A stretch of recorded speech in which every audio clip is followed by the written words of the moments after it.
حکام کا کہنا ہے کہ انہوں نے استنبول میں گزشتہ ماہ شروع ہونے والی چھانبین کی مہم کے دوران دستاویزات نہ رکھنے والے سینکڑوں افغانوں کو حراست میں لیا ہے۔ حراست میں لیے گئے افراد کو محفوظ مقامات پر لے جایا گیا ہے جہاں ان کے مستقبل کے بارے میں صورتحال واضح نہیں۔ اپنی شناخت ظاہر نہ کرنے کی درخواست کرنے والے اس افغان مہاجر کے مطابق یہ حراستیں افغانوں میں خوف پیدا کر رہی ہیں۔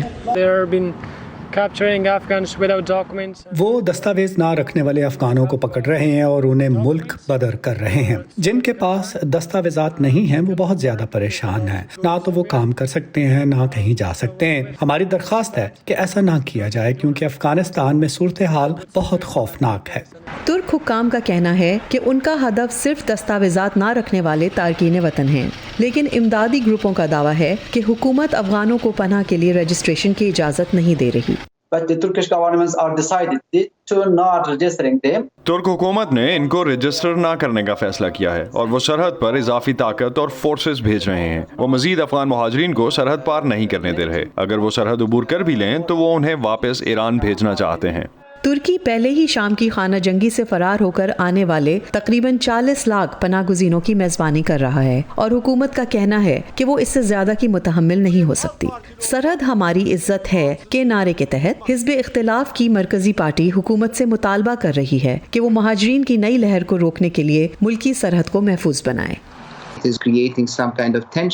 یہ حالات ترکی میں بڑھتی ہوئی بے روزگاری کی وجہ سے کشیدگی پیدا کر رہے ہیں اور بہت سے ترک شہری جو بے روزگار ہیں ان کے خیال میں شامی یا مستقبل میں آنے والے افغان ان کے روزگار پر قبضہ کر لیں گے۔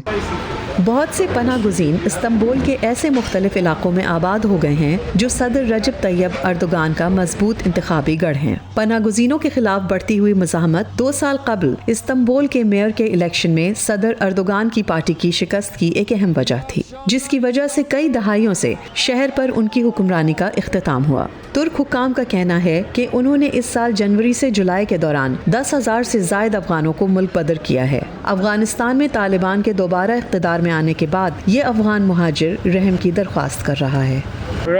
اس وقت میرے ملک کی صورتحال اچھی نہیں ہے اور وہ کسی کے لیے بھی محفوظ نہیں ہے۔ میری ترک حکومت سے درخواست ہے کہ وہ ہماری مدد کریں۔ اس صورتحال میں ہمیں مدد کی ضرورت ہے۔